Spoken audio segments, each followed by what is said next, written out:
Assalamualaikum warahmatullahi wabarakatuh. Selamat pagi anak-anak.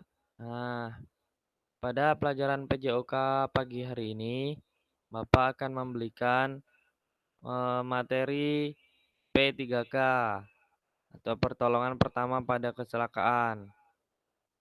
Nah, kita akan lanjut ke slide selanjutnya. Nah, di sini ada peta konsep dari P3K yang di dalamnya nanti ada pengertian P3K, teknik P3K, kesalahan dalam P3K, pembalutan P3K. Lanjut, kita akan ke pengertiannya dulu nih. Ada pengertian pertolongan pertama pada kecelakaan atau P3K. Apa itu P3K? Pengertian P3K yaitu memberikan pertolongan pertama pada kecelakaan di tempat kejadian dengan cepat dan tepat.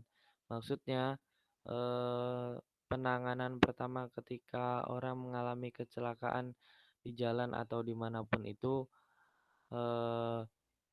P3K ini memberikan pertolongan pertama sebelum dibawa ke tenaga medis atau rumah sakit. Nah, lanjut. B. Teknik pertolongan pertama pada kecelakaan P3K. Yang pertama, ada pendidikan penyelamatan apabila terjadi bahaya atau kecelakaan.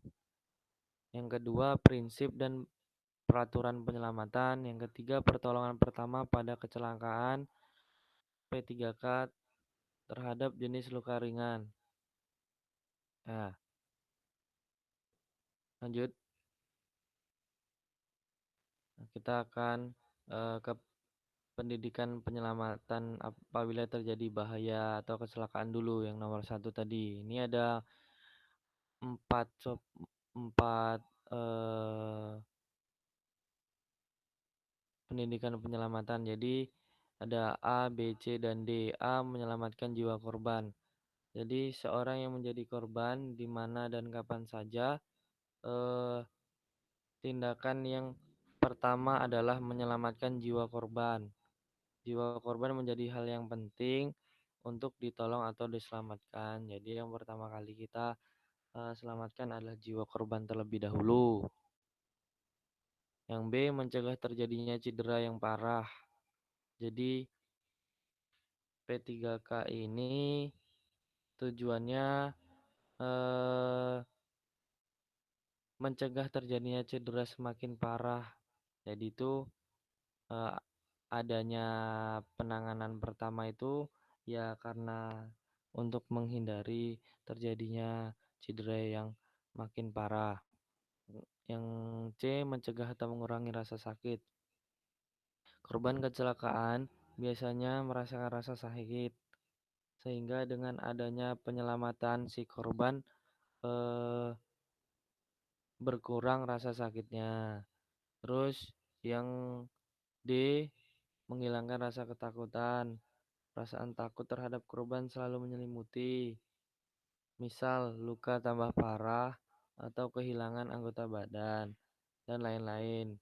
Nah, itu tugas kita, untuk eh em, untuk memberikan ketenangan si korban agar tidak panik dalam eh, menghadapi lukanya itu.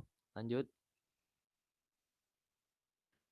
prinsip dan peraturan penyelamatan. Di sini ada prinsip-prinsip yang harus kita lakukan ketika melakukan penyelamatan.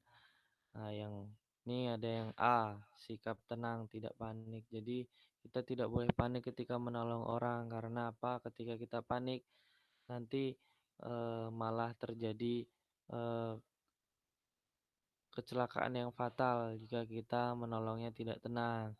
Terus yang B, perhatikan pernapasan korban. Jadi sebelum menolong itu pertama kali yang kita cek itu pernapasannya apakah masih ada atau tidak ada.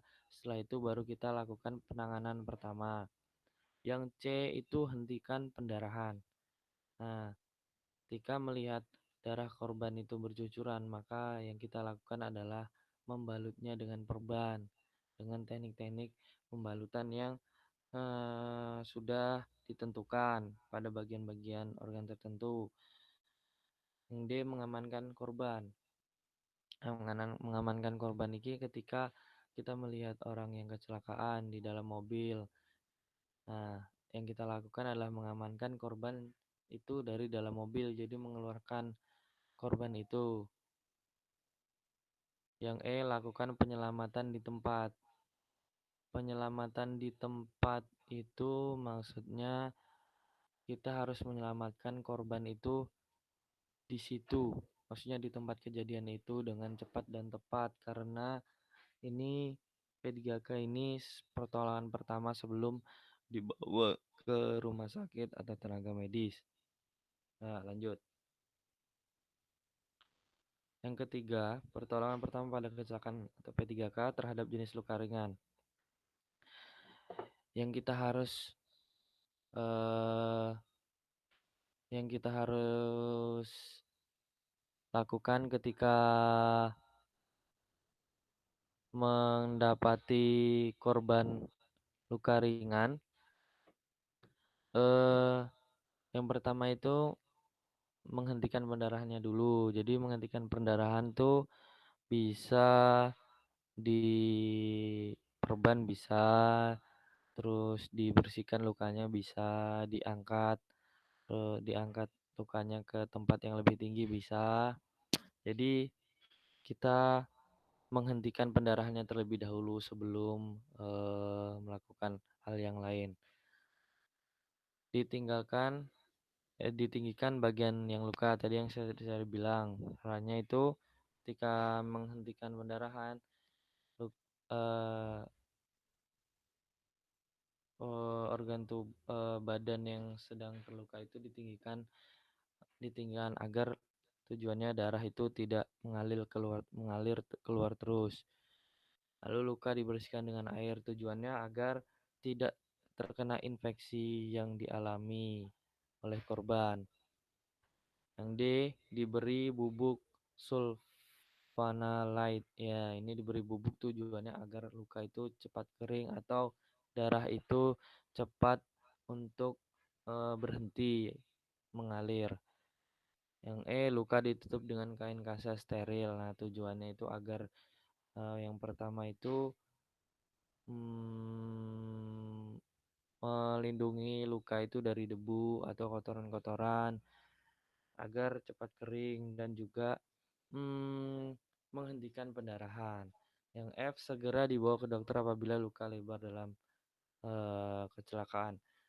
Jadi ketika luka itu lebar, ketika kita tolong dan kita tidak mungkin menolong, maka tugas yang kita lakukan itu adalah segera membawa ke dokter apabila luka lebar dan dalam. Nah, lanjut. Nah, kesalahan yang sering terjadi, tindakan pertolongan pertama pada kecelakaan P3K. Kesalahan yang sering terjadi. Nah, di sini satu kesalahan yang terjadi itu ada 8 ya. Jadi yang pertama menoreh bekas luka gigitan hewan berbisa. Cara ini dapat mengakibatkan eh, putusnya tendon atau urat syaraf eh, dan meningkatkan resiko terkena infeksi. Jadi ini fatal ya, jangan dilakukan menoleh bekas luka gigitan. Nah, yang kedua mengoles mentega pada luka bakar. Cara ini dapat menyulitkan tindakan lebih lanjut oleh dokter, meningkatkan risiko terkena infeksi pada luka bakar. Cara yang benar adalah dengan mendinginkan luka dengan air, jaga kebersihan luka dan menutup dengan kain bersih, bukan dengan mengoleskan mentega pada luka bakar. Itu salah ya. Yang tiga, menghentikan pendarahan dengan membuat ikatan. Jadi kadang orang menghentikan darah itu dengan membuat ikatan ya. Itu tuh salah. Karena kenapa? Itu dapat eh, menyumbat, memperhatikan darah itu mengalir. Jadi sirkulasi tubuh itu tidak darahnya tidak jalan itu berbahaya ya malahan. Nah, yang empat memberikan terapi panas pada kondisi tertentu, memindahkan korban tabrak mobil ke tempat yang lain atau dievakuasi, mengucek mata ketika ada benda yang masuk itu tidak boleh, menggunakan air panas untuk menolong seseorang dingin atau tubuhnya yang mulai membeku, menggosok tubuh dengan alkohol untuk mengurangi demam itu salah. Nah, itu tadi kesalahan-kesalahannya. Kita akan lanjut ke slide berikutnya.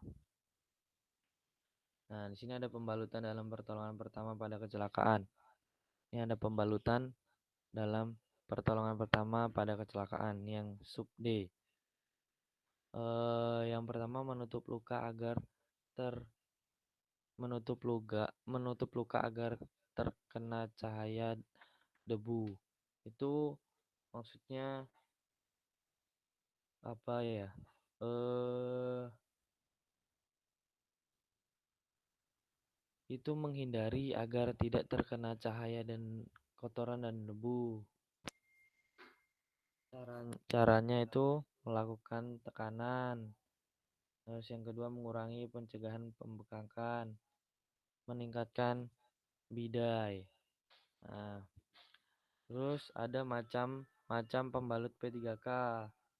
Ada pembalut segitiga, dalam P3K tuh ada pembalut plester, ada pembalut pita gulung, dan ada pembalut cepat. Yang ketiga bentuk pembalut dengan anggota tubuh. Jadi eh, ini nih harus disesuaikan dengan bagian yang luka. Misal bundar itu pada kepala, terus bulat panjang tapi lonjong artinya kecil ke ujung besar ke pangkal pada lengan bawah jari tangan. Nah, maaf, lengan bawah dan betis. Untuk jari tangan itu bulat panjang hampir sama ujung dengan pangkal leher. Nah, yang D tidak karuan bentuk tidak beraturan pada persendian. Oke, lanjut. Ini menutup luka agar tidak terkena cahaya debu kotoran. Ini tadi caranya yang sudah jelaskan ya, tadi melakukan tekanan dan lain-lain ini membatasi pergerakan. Oke, lanjut. Nah, macam-macam pembalut P3K. Tadi saya sudah jelaskan. Ada pembalut segitiga, pembalut plester, pembalut pita gulung, pembalut cepat. Nah, itu tuh eh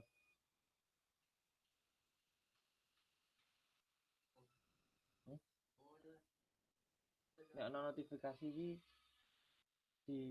slide langsung.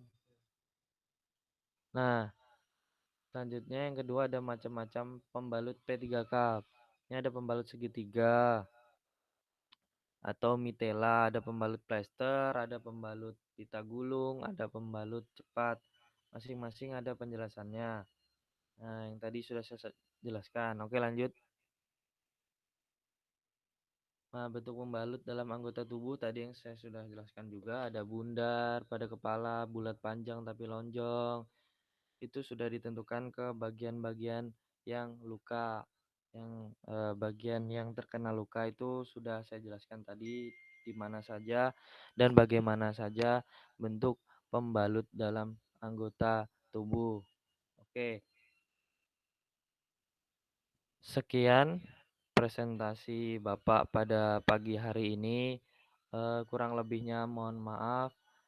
Wassalamualaikum warahmatullahi wabarakatuh. Selamat siang anak-anak. Kalian setelah ini boleh istirahat dan melanjutkan mata pelajaran yang lain. Oke. Untuk itu pertemuan selanjutnya kita ketemu di hari Rabu ya.